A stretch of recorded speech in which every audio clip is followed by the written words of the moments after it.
Wahali gani mpenzi msikilizaji wa Ajira Update, na kutaarifu ya kwamba bado tunapokea maswali kwa njia ya maoni.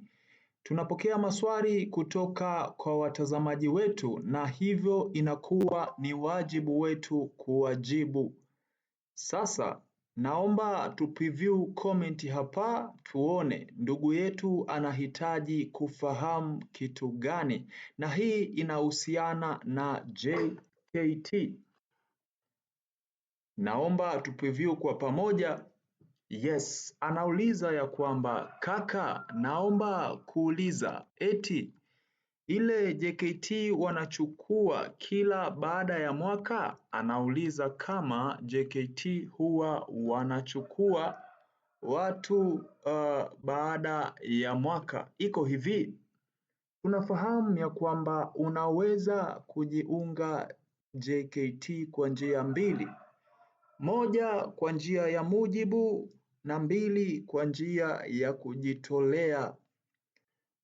Watu ambao walijiunga kwa njia ya kujitolea wamemaliza mafunzo yao, nadhani ilikuwa ni kama miezi miwili iliyopita. Na sasa hivi nadhani kuna watu ambao wameenda kwa njia ya mujibu, na hawa ni wale ambao walimaliza form 6 na wakachaguliwa kwenda kujiunga jeshi. Sasa jibu lako ama jibu litakuwa ni ndio, kwamba ni kila mwaka wanachukua.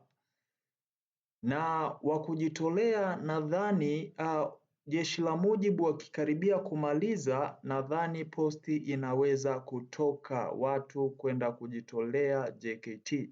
Hivyo tutawajuza, na nikipokea taarifa yoyote ile mpya lazima tujuzane. Asante sana kwa kusikiliza Ajira Update. Asante sana kwa kuichagua Tuongee TV. Asante.